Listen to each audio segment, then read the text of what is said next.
எல்லா மதங்களிலும் போலி சாமியார்கள் உண்டு.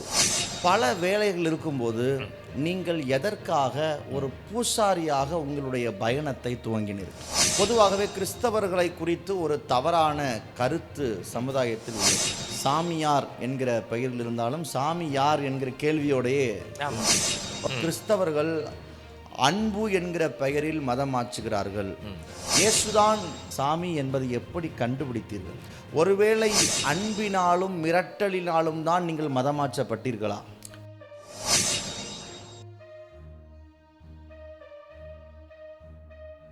Praise the Lord. ஆண்டவராகிய இயேசுவின் நாமத்தில் கிங்டம் நெட்வொர்க் மற்றும் டிசிஎன் மீடியா சார்பாக உங்களுக்கு அன்பின் நல்வாழ்த்துக்களை கூறிக்கொள்கிறோம்.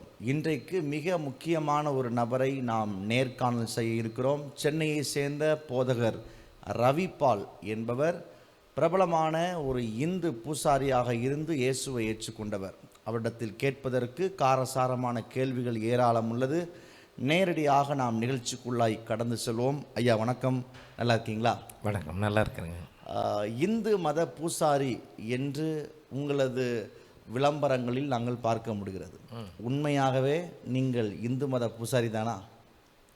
சித்தருக்கு சீடனாக இருந்து அவரால் கட்டப்பட்ட ஒரு கோயிலில் வேப்பிலை அடித்து மந்திரித்து ஜனங்களுக்கு நடத்தி வந்தேன். அப்பொழுது தான் அதன் பிறகு ஏற்பட்ட மாற்றம் தான் இது. எல்லா மதங்களிலும் போலி சாமியார்கள் உண்டு. இந்து மத பூசாரி போல பின்னணியில் யாரோ ஒருவர் உங்களை இயக்கி இருக்க வாய்ப்பு இருக்கிறதா? அப்படி அது போல கிடையாதுங்க. அப்படியானால் உங்களுடைய குடும்ப பின்னணியம், குடும்ப சூழ்நிலை, நீங்கள் வளர்ந்த விதம், உங்களுடைய பாரம்பரியம் இவைகளை குறித்து சிறிய தொகுப்பை நீங்கள் அறிமுகம் செய்து கொள்ளுங்கள். சென்னையில் கிட்டத்தட்ட எங்கள் குடும்பத்தார் 80-90 வருஷமாக அவர்கள் வாழ்ந்து வருகிறார்கள். தாத்தா காலத்துலேருந்து இருக்கிறேங்க. தாத்தாக்கு 10 பிள்ளைகள். அதில் முதல் மகன் எங்கள் அப்பா பேர் மன்னார். எங்கள் அப்பாவுக்கு கல்யாணம் ஆகி அவருக்கு எங்கள் அம்மா சரோஜா அம்மையார், அவர்களுக்கு 7 பிள்ளைகள். அதில் நான் முதல் மகன். என் பேர் ரவி. படிச்சுட்டு வாலிபனாக இருந்த பொழுது இறை நம்பிக்கை அன்றைக்கே எனக்கு உண்டு. அப்போ நான் திருப்பதிக்கெல்லாம் போகிறது உண்டு குடும்பத்தோட கடா வெட்டி கும்பிட்றது, அந்த மாட்டு வண்டியில் கடாயை கூட்டிகிட்டு போகிறது, பெரிய பாளையம் போயிட்டு பொங்கல் வச்சு கடாய் வெட்டி அப்படின்னு செஞ்சுட்டு வர்றது உண்டு. அப்படி இருக்கும் பொழுது இவ்வளோ பக்தியாக இருந்தாலும் என்னுடைய வாழ்க்கையில் ஒரு சுணக்கம் ஏற்பட்டது. ஒரு நல்ல ஒரு காரியம் நடக்காமல், நல்ல வேலை கிடைக்காம, அப்படி நான் என் வாழ்க்கையில் இருந்த பொழுது ஜாதகத்தில் ஒரு கோளாறு இருந்ததாக எங்கள் ஜோசியர், குடும்பத்துக்கு ஜோசியம் சொல்லுவார். கடும்பாடி அம்மன் கோயில் ஒன்று இருக்குது, அங்கேயே ஒருத்தர் இருப்பாருங்க. அவர் ஜாதகத்தை, எங்கள் அப்பா அந்த ஜாதகத்தை கொடுக்க சொன்னார். அவர் ஜாதகத்தை எல்லாம் ரெடி பண்ணி பார்த்துட்டு எல்லாம் கட்டமாக போட்டு பார்த்துட்டு கடைசியில், தம்பி உங்களுக்கு குருவுடைய பலன் இல்லை, சனியுடைய பார்வையில் இருக்கிறதுனால உங்களுக்கு கஷ்டம் இருக்க தான் செய்யும் லைஃப்பில். அப்போ நல்ல வேலையும் கிடைக்காது உங்களுக்கு, லைஃப்பில் நீங்கள் நல்லா இருக்கிறது மிகவும் கடினம்னு சொன்னார். அதுக்கு நான் என்ன சாமி பண்ணுறதுன்னு கேட்டால், நீ நவகிரகத்தெல்லாம் சுற்றி வரணும், சனீஸ்வரன் கோயிலை சுற்றி வரணும். அப்படி சுற்றி வரும்பொழுது உனக்கு மாற்றம் ஏற்படும் அப்படின்னு சொல்லிட்டு அவர் சொன்னார். அதே போல் செஞ்சுட்டு வந்தேங்க. நான் செஞ்சுட்டு வந்த பொழுது அப்படியும் செஞ்சு எனக்கு ஒரு விடுதலை கிடைக்கவில்லை. கிடைக்காம இந்த பட்சத்தில் தான் அப்போ அங்கே இருக்கிற ஒரு ஞானதாசன் ஒருத்தர் இருந்தார். அவர் ஒரு பக்தியாக இருப்பாருங்க. அவங்க கூட சேர்ந்துருக்கும் பொழுது அந்த நாட்களில் 85-84 அந்த 1984 அந்த சீசனில் ஒரு சித்தர் ஒருத்தர், கிருஷ்ணமூர்த்தின்ற ஒரு சித்தர், அந்த ஞானகுரு சித்தர் அந்த கரூரார் வழியில் அவர் ஒரு இன்றைக்கும் காரனோடையில் ஒரு ஸ்தாபித்து அவங்க நடத்திட்டு வராங்க. அப்போ எனக்கு அவர் பழக்கமாகி, செம்பியம் இடத்துல பழக்கமாகி, அவருக்கு எனக்கு சில பூஜை வழியெல்லாம் கற்றுக் கொடுத்து சில வார்த்தைகளை சொல்லி மந்திரித்து அவங்களுக்கு வீட்டு வாசலில் ஒரு யாக குண்டம் ஒன்று வச்சு சின்ன கோயில் மாதிரி கட்டி அப்போது அப்படி நடத்தி வந்துட்டு இருந்தேங்க, வெள்ளி ஞாயிறு தினங்கள். ரொம்ப சந்தோஷம் ஐயா, நீங்கள் சொல்லும்போது நிறைய அனுபவங்களை ஷேர் பண்ணுறீங்க. ஆனால் மிகவும் காலம் கடந்த தகவல் இது. அப்படியானால் இதை நம்புவதற்கு ஆதாரம் ஏதேனும் உள்ளதா? நிச்சயமாக இருக்குதுங்க. அந்த நாட்களில் நான் இருந்த பொழுது ஒரு புகைப்படம் ஒன்று எடுக்கப்பட்டது. இது உண்மையாவே நீங்க தான் அப்படிங்கிறத உண்மையாவே நான் எப்படி நம்புவது? நீங்கள் நம்ப வேண்டும் என்றால் அந்த நாட்கள் எடுத்த புகைப்படம் என்னிடத்தில் இருக்கிறது. இருக்கிறது. திருமணமான ஃபோட்டோ இருக்கிறது. ஓகே. கிட்டத்தட்ட 30 வருடங்கள் கடந்து விட்ட பிறகு உடலும் பருமனாகிவிட்டது, வளர்ச்சி அடைந்து விட்டேன். பல வேலைகள் இருக்கும்போது நீங்கள் எதற்காக ஒரு பூசாரியாக உங்களுடைய பயணத்தை துவங்கினீர்கள்? அன்றைக்கு எனக்கு தெரியாது. பொதுவாக சாமி கும்பிடுறது வழக்கம். பொதுவாகவே ஒரு சின்ன சிக்கல்னாலே சாமிக்கிட்ட போயிடுவான்னு சொல்லுவாங்க. அப்படி தான் சொல்லுவாங்க. அப்படி தான் எங்கள் இப்போ ஏரியாவில் இருக்கும். சுற்றி கொட்டாய் வீடுகள் இருக்கும். ஒரு ஸ்லம் போல தான் அந்த ஏரியா. ஜாஃபர்கான்பேட்டைன்னு அப்படி தான் இருக்கும். எதுனாலும் சாமிக்கிட்ட போகலாம், இல்லை மந்திரவாதிக்கிட்ட போவாங்க, இல்லை குறி சொல்கிறவர்கிட்ட போய் கேட்டு வருவாங்க. இது எங்களுடைய பழக்கம். ஓகே. உங்களை இந்து பூசாரியாக கொண்டு வந்தது உங்களுடைய பெற்றோரா, அல்லது உங்களை சார்ந்தவர்களா, அல்லது இயற்கையாகவே அமைந்த சூழலா? எங்கள் அப்பா அம்மாவுக்கு அதெல்லாம் தெரியாது. ஓகே. பூசாரியாக போகிறதெல்லாம். நான் போய் அந்த சாமியார் கூட சேர்ந்ததுக்கே அவங்க வருத்தப்பட்டுட்டு இருந்தாங்க. நீ சின்ன வயசில் போய் சாமியார் கூட சேர்ந்துக்கிட்டு இந்த மாதிரி சிகப்பு துணியெல்லாம் கட்டிக்கிட்டு அந்த கும்பலோடு சேர்ந்து நீ சுற்றிக்கிட்டு இருக்கிற, பூஜை நடத்துகிறேன்னு அவங்க சத்தம் போட்டு தான் இருப்பாங்க. ஓகே. ஒரு இளம் வாலிபனாக உலகத்தை அனுபவிக்க வேண்டிய ஒரு வயதில் ஒரு சிவப்பு காவி துண்டை கட்டி கொண்டு பட்டை அடித்து கொண்டு இப்படி இது போன்ற ஒரு தோற்றத்தில் நீங்கள் அமர்ந்திருப்பதை நீங்கள் ரசித்தீர்களா, விரும்பினீர்களா, விரும்பிதான் இந்த பணியை செய்தீர்களா? உலகத்தை அனுபவிக்கன்னு சொல்கிறது பல விதத்தில் வாலிபர்கள் அனுபவிக்கிறார்கள். தீய வழிகள் அனுபவிக்கிறாங்க, லாகிரி வஸ்துகள் பழக்கம் எல்லாம் அனுப்பிக்கிறாங்க. அந்த நாட்கள் எனக்கு அப்படிப்பட்ட ஒரு நண்பர்கள் நிறைய கிடையாதுங்க. இல்லைன்னா நான் கெட்டு போயிருக்கேன். அந்த நேரத்தில் இந்த சில பக்திமான்கள் அந்த வயசானவங்களாம் இருக்க போய் தான் அந்த சாமியார் எனக்கு காட்டினாங்க. என்னுடைய கேள்வி அதுதான். எதற்காக ஒரு இறை பக்தியின் மேல் அந்த வாலிப வயதில் உங்களுடைய நாட்டம் திரும்பியது? நீங்கள் ஒரு மளிகை கடையில் வேலை பார்த்துருக்கலாம், ஏதோ கொத்தனார் வேலைக்கு போயிருக்கலாம். ஆனால் ஒரு இறை பக்தி கொண்டு நீங்கள் ஒரு பூசாரியாக அமர்வது என்பது சாதாரண விஷயம் அல்ல. எதற்காக அந்த முடிவிற்கு வந்தீர்கள்? நீங்கள் தள்ளப்பட்டீர்களா, கொண்டு வரப்பட்டீர்களா? என்னை யாரும் தள்ளி விடலைங்க. ஓகே. நானாக விரும்பி அவங்க வழிகள் எனக்கு ரொம்ப பிடிச்சிருந்தது. அதனால தான் அந்த பக்தி வழியில் நான் போயிட்டேங்க. நான் ஒரு கடைக்கு நாங்கள் போயிருக்கலாம், வேலைக்கு போயிருக்கலாம். ஏன்னா சில வேலைகள் செஞ்சேன். கேகே நகரில் அம்மன் கோயில்னு ஒரு ஸ்டாப்பிங் இருக்கும். அந்த போஸ்ட் ஆஃபீஸில் ஒர்க் பண்ணேங்க நான்.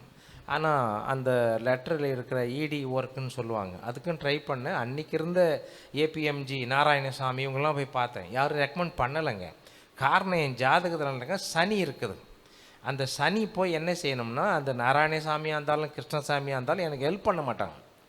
அதே மாதிரி போலீஸில் செலெக்ஷன் கமிஷனர் ஸ்ரீபால்னு ஒருத்தர் இருந்தாருங்க. அந்த நேரத்தில் ராஜரத்னம் ஸ்டேடியத்தில் போலீஸில் செலெக்ஷன் ஆகி மெடிக்கல் ஃபிட் ஆகி டெஸ்ட்லாம் ஓகேவாகி வெள்ளூருக்கு அனுப்பணும். ஆனால் கடைசியில் அது எனக்கு திருப்பி அனுப்பிச்சிட்டாங்க அந்த நாட்களில். இது இன்றைக்கு இருக்கிற சில வயது முதிர்ந்த போலீஸார் கேட்டால் கரெக்ட் உண்மைதான் சொல்கிறாங்க. அதன் பிறகு கொஞ்சம் நாட்கள் பல்லாவரம் போலீஸ் ஸ்டேஷனில் அந்த ஹோம்கார்டு ஒர்க் அந்த ஒர்க்கை செஞ்சிட்டு இருந்தாங்க. போலீஸாரோட போகிறது, அந்த எஸ்ஏன்னு ஒரு ஒர்க் இருந்தது, அதில் ஒர்க் பண்ணிகிட்டு இருந்தேங்க.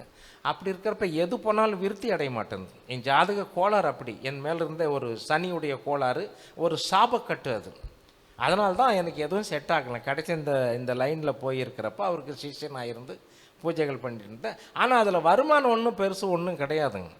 அதில் வர்ற காசு, உண்டியில் போடுற காசு, சாமந்தி பூ நிறைய வாங்குவோங்க, பூங்கற்பூரம் வாங்குவேன், மஞ்சள், குங்குமம், விபூதி, அது நைவேந்திய பொருட்கள் தான் வாங்கினேன். என்னுடைய பாக்கெட்டில் நான் போட்டதே கிடையாதுங்க. அப்படியானால் உங்களுக்கு வருமானம்? எனக்கு வருமானம் எங்கள் அப்பா அம்மா அந்த நாட்களில் பிஸ்னஸ் பண்ணிகிட்டு இருந்தாங்க. எங்கள் அப்பா அம்மா கிட்ட எங்கள் அப்பா அந்த செங்கல் பிஸ்னஸ் நடத்தினால அவர்கிட்ட ஒரு 20 பேர் ஒர்க் பண்ணிகிட்டு இருப்பாங்க. சாப்பாடு எங்கள் அப்பா வீட்டில் சாப்பிட்டுட்டு நல்ல வேலை கிடைக்கணும், அவருக்கு பையன் நல்லா இருக்கணும் தான் எங்கள் அப்பாவுக்கு அம்மாவுக்கு விருப்பம். ஓகே. எல்லா துறைகளிலும் ஒரு புகழின் உச்சி என்று ஒன்று உள்ளது.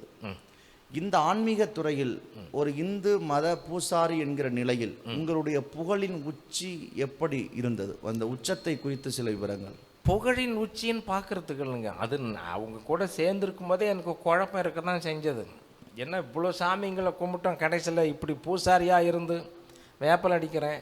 உண்மையிலே ஒரு கடவுள் இருக்கிறாரா, இப்படி ஒரு கடவுள் இருக்கிறாருன்னு தான் எனக்கு தெரியணும்னு சொல்லிட்டு ரொம்ப நேரம் அந்த பூஜையில் இருக்கிறப்ப நிஷ்டையில் இருந்து ராஜயோகம் சொல்லுவாங்க, அப்படி இருந்துட்டு நல்ல நிஷ்டையில் இருந்துட்டு கடவுளே நான் வானத்தை நோக்கி பார்ப்பேன், வானத்தை நோக்கி பார்க்கும் பொழுது எனக்கு ஒரு வெளிச்சம் தெரியணும் அப்படின்னு சொல்லிட்டு ரொம்ப நேரம் தியானம் பண்ணிட்டு நான் கண்களை மூடிட்டு அப்புறம் திறந்து வானத்தை நோக்கி பார்க்குறப்போ ஒரு வெளிச்சம் தெரிஞ்சது.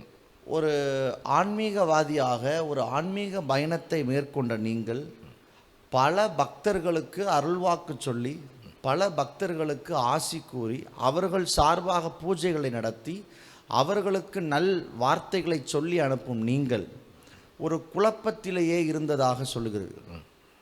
உண்மையாகவே குழப்பம் இருந்ததா? குழப்பம்தான் இருந்தது. ஓகே, இந்த நிலையில் நீங்கள் இயேசு கிறிஸ்துவை எப்படி ஏற்றுக்கொண்டீர்கள்? வானத்தை பார்த்தபோது ஒரு வெளிச்சம் வந்ததாக நீங்கள் சொல்லுகிறீர்கள். இது எல்லா மதத்தவர்களும் அவ்வப்போது பலர் சொல்லுகிற வார்த்தைகள் தான் இது. பொதுவாக நானும் வானத்தை பார்த்தால் சூரிய உதயம் இருக்கத்தான் செய்கிறது, எனக்கும் வெளிச்சம் தெரியத்தான் செய்கிறது. அந்த வெளிச்சத்துக்கும் நீங்கள் பார்த்த வெளிச்சத்துக்கும் என்ன வித்தியாசம்? ஒரு வெளிச்சத்தை பார்த்த உடனே நான் மாறிவிட்டேன் என்பதை என்னால் ஏற்க முடியவில்லை. உடனே மாறலங்க. ரெண்டாவது வெளிச்சத்தை பார்த்தது பகல்ல பார்க்கலங்க, நைட்ல பார்த்தேங்க. இரவு நேரத்தில் பூஜை நடந்துட்டு இருக்கும், மாலை வேளையில் மந்திரிப்பேன் நான். அப்போ தியானத்துலேருந்து பார்க்குறப்ப அந்த வெளிச்சம் தெரிஞ்சது. ஆனால் உண்மையான கடவுள் ஒருத்தர் இருக்கிறாருன்னு தான் எனக்கு அது ஒரு நிரூபணமாக இருந்ததை தவிர உள்ளத்தில் அந்த கடவுள்கிட்ட என்னை கொண்டு போய் விடுறதுக்கு யாரும் கிடையாது, அதை பற்றி சொல்ல யாரும் கிடையாது. அந்த மாதிரி ஒரு குழப்பத்தில் தான் அப்படி இருந்தேன் நான். அந்த மாதிரி இருக்கிற வேளையில் எங்கள் வீட்டில் குடியிருந்த ஒரு அம்மா, அந்த அம்மா பேர் சரசு. பொதுவாக கொடுத்தனக்காரங்கிட்ட போய் பேச முடியாது, வாடகை மட்டும்தான் எதிர்பார்க்கணும். எப்போ வாடகை தருவாங்களோ அதை வாங்கி எங்கள் அப்பாக்கிட்ட கொடுத்துருவேன், இல்லை அவரே கலெக்ட் பண்ணிக்குவார். அதன் பிறகு தான் அவங்க எண்ணெய் ஊற்றின பிறகு என்ன விசாரித்தாங்க. அப்போ என்னுடைய நிலைமையெல்லாம் சொல்லும் பொழுது, படிச்சிருக்கிறீங்களா, வேலை கிடைக்கலையா, எந்த வேலை உங்களுக்கு, இதெல்லாம் கேட்டாங்க. அப்போ ஒரு நாளைக்கு எங்கள் கூட ஜெபத்துக்கு ப்ரேயருக்கு வாங்கலேன்னு சொன்னாங்க. ஓ சரிம்மா என்று நான் சொன்னேன். நான் என்ன நல்லா பேசுவேன், எல்லோரோட பேசுவேன். அப்போ நான் ஒரு நாள் கோடம்பாக்கத்தில் சுகுணா ஜோசப்னு ஒரு அம்மா ப்ரேயர் நடத்துகிறாங்க. அப்போ தான் அவங்க பேர் முதல்ல தெரியாது. எல்லா பெண்களும் உட்காந்து ஜெபம் பண்ணுவாங்க. அப்புறம் நானும் உட்காந்து கண்ணை திறந்து பார்த்துட்டு இருந்தேன். அது ஒரு வித்தியாசமாக இருந்தது. அவங்க எனக்காக வேண்டுதல் செய்து, பொதுவாக கோயிலுக்கு போனால் என்ன கோத்திரம் என்ன பேர்னு கேட்பாங்க. அந்த பூசாரி ஒரு வேண்டுதல் செய்வார், அதுதான் பழக்கமே தவிர இங்கே போன பிறகு என்னென்னா நான் உட்காந்து பார்த்துருக்கேன். இந்த தம்பியை ஆசீர்வதியும், இந்த சகோதரனுக்கு ஒரு வேலையை தாரம், உங்களுக்காக ஜெபிக்கிறார்கள், எனக்காக ஜெபித்தார்கள். தமிழில் தான் ஜெபிக்கிறேன். தமிழ் நல்லா நானும் படிச்சிருக்கிறேங்க, 11th வரைக்கும். ஃபெயில் ஆனாலும் எனக்கு அது தமிழ் நல்லா தெரியும். அப்போ எனக்காக வேண்டுதல் செய்கிறது என் அறிவுக்கு அது உணர்ந்தது.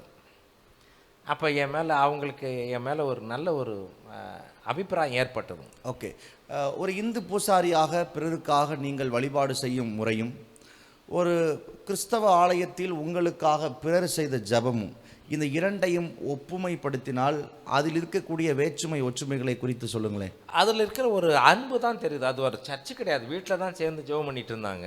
அப்போ எனக்கு அது பார்க்குறப்ப எனக்கு சந்தோஷமாக இருந்தது.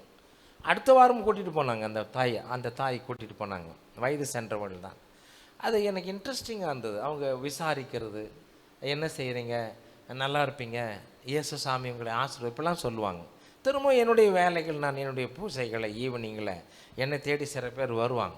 அவங்களுக்கு மந்திரிக்கிறதுக்கு நான் ஆயத்தமாக நான் இருப்பேன் அந்த நாட்கள். ஓகே, ஆலயத்துக்கு சென்றாலும் நீங்கள் ஒரு பூசாரியாக உங்கள் கடமைகளை செய்து ஆமாங்க, ஏன்னா எங்கள் குரு சொன்ன வேலையை செஞ்சுட்டு இருந்தேன். ஓகே, இப்படிப்பட்ட நிலையில் நீங்கள் முழுவதுமாக இதை விட்ட தருணம் எப்படி இருந்தது? அந்த காலகட்டத்தில் நீங்கள் சந்தித்த சவால்கள் என்ன?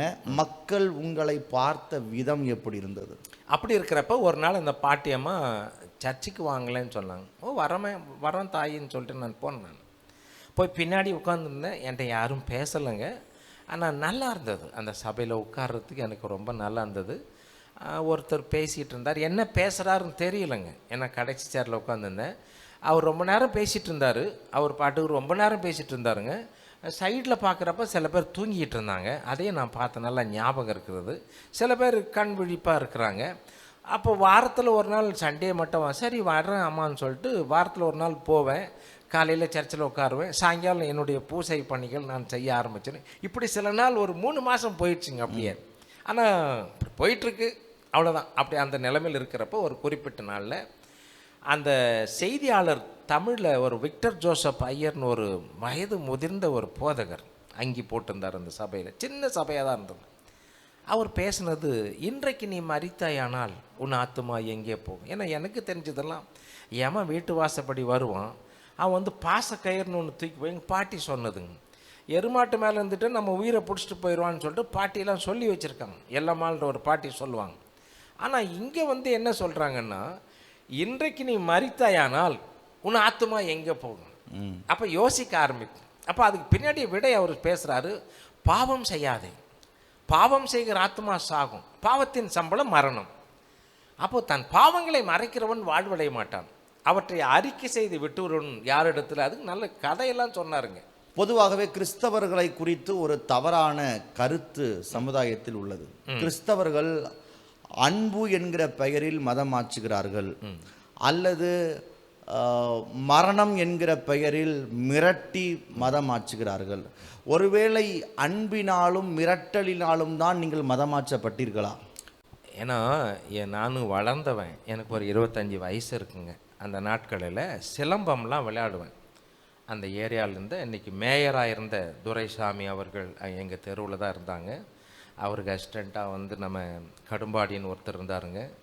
எழில்வேந்தன் எம்ஜிஆர் மன்றம்னு இருந்தது, அதில் நானும் என்னையும் மெம்பராக போட்டிருந்தாங்க. அப்போ சில ஃபங்க்ஷன்லாம் வந்து கோல் சுற்றுவாங்க, அந்த தீப்பந்தம் ஏந்தி சுற்றுறது. நீங்கள் சிலம்பம் மாட்டக்கா? ஆமாம் ஆமாம். அப்போ வந்து ஜேபிஆர்னு ஒரு நம்ம உங்களுக்கு எல்லாருக்கும் தெரியும், அவர்களும் வந்து அந்த தலைமை தாங்குவார்கள். அப்போ என்னை மிரட்டுறதுக்கு அங்கே யாரும் மிரட்டுற அளவுக்கு யாரும் இல்லைங்க. அதுவும் கிறிஸ்தவ சர்ச்சில் என்னென்னு மிரட்டி இயேசுவை ஏற்றுக்கொள், நீ மதம் மாறுன்னு மதத்தை பற்றியே பேசலைங்க அவங்க. நானே நொந்து போயிருக்கிறேங்க, ஒரு வேலையும் கிடைக்காம துன்பத்தோடு. அப்போ உங்களுடைய அன்புனால் நான் ஈர்க்கப்பட்டேன். அந்த செய்தி கேட்குறப்ப நான் சாமியாராக இருந்தாலும் இது போல் இருந்தாலும் இயேசுநாதர் தெய்வத்துக்கு முன்னாடி நான் ஒரு பாவின்றதை உணர்ந்தேன். நான் அந்த உணர்வு தான் ஏற்பட்டதை ஒழிய என்னை யாரும் மதம் மாற்றலைங்க, இந்நாள் வரைக்கும் மாற்றலை. சாமியார் என்கிற பெயரில் இருந்தாலும் சாமி யார் என்கிற கேள்வியோடையே இருக்கிறது. ஓகே, இயேசுதான் உங்களுடைய சாமி என்பதை எப்படி கண்டுபிடித்தீர்கள்? பாவத்தை மன்னிக்கிறவர் இயேசு பெருமான்னு சொல்லிட்டு நல்லா அந்த செய்தியில் உணர்ந்த பிறகு அவரிடத்துல தான் அறிக்கை செய்யணும். நம் பாவத்துக்காக மரித்த ஒரு நாங்கள் கும்பிட்ட 33 தெய்வம், பல தெய்வங்கள், முனீஸ்வரனை கும்பிடுவோம், காட்டேரியை கும்பிடுவோம், இவ்வளோ எங்களுடைய தெய்வங்கள் தான். நான் பச்சையம்மன் கோயிலுக்கு போவோம், முனீஸ்வரன் பெரிய சிலை இருக்குங்க, அதெல்லாம் விழுந்துக்குவோம், பொங்கல் வைப்போம். ஆனால் இருக்கிறப்ப நமக்காக உயிர் கொடுத்த தெய்வம் இயேசு பெறான் என்று நான் அன்றைக்கு அறிந்து கொண்டு அவரிடத்துலாம் பாவத்தை, எல்லா தெய்வத்தை பார்த்தா கையில் சூலம் கத்தி எல்லாம் இருக்குதுங்க. நான் கும்பிட்டது இயேசுநாதர் கையை பார்க்குறப்ப சிலுவை அறையப்பட்டு ஆணியால் அறையப்பட்டு தனித்து தொங்குகிறார். அப்போ ஒரு டிஃப்ரெண்ட் தெரியுதுங்க. அப்போ அவரிடத்துல பாவத்தை அறிக்கை செஞ்சாதான் நம்ம பாவங்கள் மன்னிக்கப்படும் சொல்லிட்டு அந்த செய்தியில் தெரிஞ்சுக்கிட்டு நான் போய் பாவத்தை அறிக்கை செஞ்சேன். நான் ஜெபிக்கவே தெரியாது. ஆண்டவரே என்னை அந்த பாவத்தை மன்னி இதை மன்னின்னு சொல்லும் பொழுது ஒரு நிம்மதியாக இருந்தது. அந்த சம்பவத்தை அந்த பாஸ்டர் செல்லையான்னு இருந்தாருங்க, அவர்கிட்ட போய் சொன்னேன், ஈசி சர்ச் பாஸ்டர் செல்லையா. அதுக்கு பேர் தான் தம்பி தேவ சமாதானம். அந்த வார்த்தை கூட எனக்கு விளக்கம் தெரியாதுங்க. சரி, அப்போ நீங்கள் வந்துட்டு போயிருந்தீங்க, நீங்கள் நல்லா இருங்க, நல்லா இருப்பீங்கன்னு சொன்னாருங்க. அப்படியே கொஞ்ச நாள் போயிட்டே இருக்கிறப்ப அந்த நீங்கள் இயேசுவை ஏற்றுக்கொண்டு உள்ளத்தில் முழுதுமாக அவர் ஒப்பு கொடுக்கும்போது கர்த்தர் உங்களை ஆசீர்வதிப்பான்னு சொன்னாங்க. அப்போ நான் தொடர்ந்து அந்த பூஜைகள்லாம் நிறுத்த ஆரம்பிச்சிட்டேன். நான் நிறுத்திட்டு எனக்கு எங்கே ஒரு இன்பம் இருந்ததோ, எங்கே ஒரு மன ஆறுதல், மன சமாதானம் இருந்ததோ அங்கே சபைக்கு நாங்கள் போக ஆரம்பித்தேன். அத்தனைக்கு மேலாக பிற்காலத்தில் பைபிள் படிக்கிறப்ப தெரிஞ்சுக்கிட்டேன், நான் உன்னை நான் தெரிந்து கொண்டேன் என்று ஆண்டவருடைய வார்த்தை இருக்குது. உன் தாயின் கருவிலை தெரிந்து கொண்டேன். ஏன்னா படைத்தவரே அவர் தானுங்களாம், பைபிள் எழுதப்பட்டிருக்கிறது. இதில் பார்த்தா ஒவ்வொருத்தரும் சாமி என்றார். எங்கள் குருவே அவர் தான் கடவுள்ன்றார். அவர் மனிதனாக தான் இருக்கிறார் அவர், ஆனால் அவர் கடவுள்ன்றார். நிறைய குழப்பத்தை உண்டு பண்ணுக்கிறாங்க. இந்தந்த வருஷத்தில் இந்தந்த சாமி உண்டாகிறாருன்னு சொல்கிறாங்க.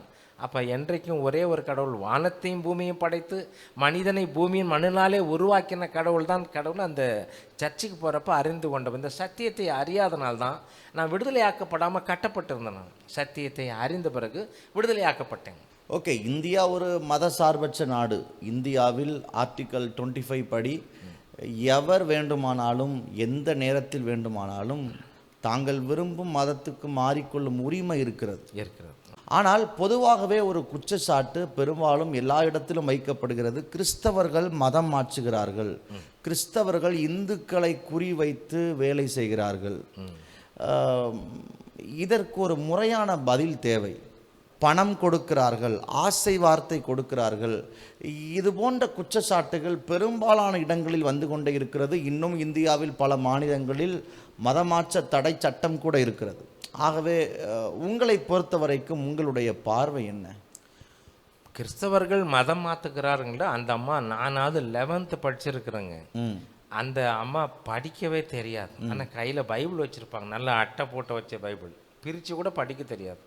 அவங்க கூட்டிகிட்டு போனாங்க, நான் சபைக்கு போனேன், சர்ச்சுக்கு போனேனே தவிர சர்ச்சில் கொடுத்த வசனங்கள் வார்த்தைகள் என் இருதயத்தை மாற்றிட்டே தவிர என்னை யாரும் மதம் மாற்றலைங்க. ஒருவேளை அந்த அம்மா மதம் மாற்றுற பாட்டியாக இருந்தால் எங்கள் வீட்டில் கிட்டத்தட்ட ஒரு 200-300 பேர் இருக்காங்க. அந்த காம்பவுண்ட்லேயே 100 பேர் இருக்கிறாங்க. சித்தப்பா வீட்டில் ஒரு 4 கொடுத்தனர் இருக்காங்க, எங்கள் வீட்டில் ஒரு 10 கொடுத்தனர் இருந்தாங்க, அந்த பக்கம் அத்தை வீடு இருந்தது, பெரிய சித்தப்பா சின்ன சித்தப்பா எல்லாம் அங்கே தான் இருக்கிறாங்க. யாரையும் மாற்றலைங்களே. ஓகே, ரவி எப்படி பாலாக மாறினார்? அதான் அன்னைக்கு அதன் பிறகு இயேசுவை ஏற்றுக்கொண்ட பொழுது, மும்முரமாக அவரை தேட ஆரம்பித்த பொழுது, அன்னைக்கு பாஸ்டர் பெஞ்சமின் என்ற ஒரு போதகர் இருந்தார். அவர் தலைமை போதகராக இருந்தார். அப்போ என்னை சந்தித்து அவர் பேசி கொண்டிருக்கும் பொழுது எனக்கு அவர் அந்த கூட்ட முடிவில் ஒரு 5-6 பேர் ஞானசானம் எடுத்தாங்க. அப்போ ஞானசானம் நீங்கள் கண்டிப்பாக எடுக்கணும். அப்போ அந்த நம்ம சாபங்கள் பாவங்கள் நீ ஜல தீட்சையில் போகுதுன்ட்டு அந்த சத்தியத்தை அறிந்த நான் முழுகி ஞானஸ்தானம் பெற்றுக்கொண்டேன். ஞானஸ்தானம் ஒரு மனுஷன் ஞானஸ்தானம் ஒரு மனிதனை ரட்சிக்கிறது என்று நான் சொல்ல துணியவில்லை. வேத வசனங்கள் தான் மனிதனை ரட்சிக்கும். இந்த பைபிள் வசனம் தான் மனிதனை மாற்ற முடியும். ஓகே, பல மதத்தவர்கள் பார்த்து கொண்டிருக்கும் இந்த நிகழ்ச்சியில் இறுதியாக மக்களுக்கு என்ன சொல்ல விரும்புகிறீர்கள்? உங்கள் வாழ்க்கையிலிருந்து, அனுபவத்திலிருந்து, நீங்கள் கற்றுக்கொண்ட வேதத்திலிருந்து ரத்தின சுருக்கமாக உங்கள் கருத்துக்களை முன்வைக்க. கிறிஸ்தவம் மார்க்கம், அந்த மதம் கிடையாதுங்க. யார் வேணாலும் அவரை ஏற்றுக்கொள்ளலாம், அவரை பூசிக்கலாம். அதுதான் அதில் இருக்கிற ஒரு காரியம். இந்த ஆயுசு காலங்கள் அவர் கொடுத்தது. அந்த நாட்களில் பழைய வழியில் நான் இருக்கும் பொழுது என்னோடு இருந்த அந்த ஆட்கள் நண்பர்கள் ஒருவரும் இல்லை. ஆனால் இன்றைக்கு ஆண்டவர் ஜீவனை வைத்திருக்கிறார். எல்லோருக்கும் ஜீவனையும் சுவாசத்தையும் கொடுத்த ஆண்டவர் அவருக்கு தனக்கு ஏதோ ஒன்று தேவை என்றது போல மனிதர் கைகளே பணிவிடை கொள்வதில்லை. அவர் கேட்குறதுனா, உன் உள்ளத்தை மகனே, உன் இருதயத்தை, என் உள்ளத்தை தந்துட்டேன், என் உள்ளத்துக்குள்ளே வந்தார். அவர் இந்நாள் வரைக்கும் எனக்கு நல்லவராக இருக்கிறார். நான் போகிற இடத்துல அவருடைய சத்தியத்தை மற்றவர்களுக்கு அறிவிப்பேன். அநேக நண்பர்களாவார்கள். சிலர் எதிர்பார்ப்பாங்க, பரவாயில்ல இருந்தால் நண்பன் நினைக்கிறதுங்க. ஆனாலும் கர்த்தர் எல்லாரும் நேசிக்கிறார். இயேசு கிறிஸ்து எல்லாரையும் நேசிக்கிறார். அதுதான் உண்மை. ஆமென். தேங்க்யூ. உங்களுடைய நேரத்தை ஒதுக்கி என்னுடைய அரங்குக்கு வந்து உங்கள் மனம் திறந்து பல விஷயங்களை பகிர்ந்து கொண்டீர்கள். ஆண்டவர் உங்களை ஆசீர்வதிக்கட்டும். மிக்க நன்றி. உங்கள் நல்ல நோக்கம் நிறைவேற மனதார வாழ்த்துக்கிறோம். நிச்சயம்.